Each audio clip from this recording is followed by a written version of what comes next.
പലപ്പോഴും രാത്രി എത്രയൊക്കെ നമ്മൾ വായ അടച്ചു വെച്ചാലും പിന്നെ വായ തുറന്നുറങ്ങുക, അതല്ലെങ്കിൽ ഉറങ്ങാൻ ബുദ്ധിമുട്ട് കാണിക്കുക, ഈ ഒരു സിനാരിയോയിലൊക്കെ നമ്മൾ കടന്നു പോയിട്ടുണ്ട്. അത് എന്തൊരു ഹെൽത്ത് പ്രോബ്ലം കാരണമായിരിക്കും അവർ ആ ഒരു ഡിഫിക്കൽറ്റി ഫേസ് ചെയ്യുന്നത്? കുട്ടികൾ ഉറങ്ങുമ്പോൾ വായ തുറന്ന് ഉറങ്ങുന്നു എന്നുള്ളത് എല്ലാ അമ്മമാരും ഒരു പരാതിയാണ്. അത് നോക്കുന്ന കാര്യം അഡിനോയിഡ് എന്ന് പറഞ്ഞത് കുറച്ച് വലുതായിട്ടുണ്ടായിരിക്കാം. എന്നൊരു അഡിനോയിഡ് ഓരോ കാര്യത്തിനനുസരിച്ച് വലുതാവാനുള്ളതാണ്. പൊതുവെ പറഞ്ഞാൽ ഒരു 4 വയസ്സ് 5 വയസ്സാകുമ്പോൾ ഒന്ന് വലുതാവും, പിന്നെ ഒരു 7-8 വയസ്സാകുമ്പോൾ അത് ഒന്നുകൂടെ വലുതാവും. കുറേ കൊല്ലങ്ങൾക്ക് മുമ്പ് നമ്മൾ എഴുതി വെച്ചിട്ടുള്ളതാണ് അതൊക്കെ.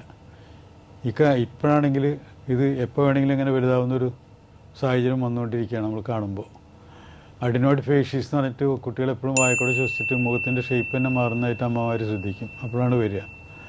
അതിൽ ഇന്നത്തെ കാലത്ത് എൻഡോസ്കോപ്പി ചെയ്ത് അതിൻ്റെ ഉള്ളിൽ നോക്കിയാൽ അഡിനോയിഡിൻ്റെ സൈസ് എത്രയാണെന്ന് അത് എടുത്തു കളയണോ വേണ്ടതെന്നുള്ളത് നിശ്ചയിക്കാൻ പറ്റും.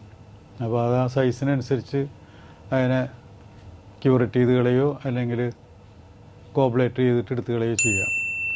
അതൊരു പ്രധാനപ്പെട്ട കാര്യമാണ്. കാര്യം അവിടെ തടസ്സം ഉണ്ടായിക്കഴിഞ്ഞാൽ ശ്വാസം കിട്ടാൻ പ്രയാസം, ഉറക്കത്തിനുള്ള പ്രയാസം, കുട്ടികൾ ക്ഷീണിച്ചു വരിക, വളർച്ച മുരടിക്കുക മുതലായതൊക്കെയാണ് സാധാരണ കാണാറ്.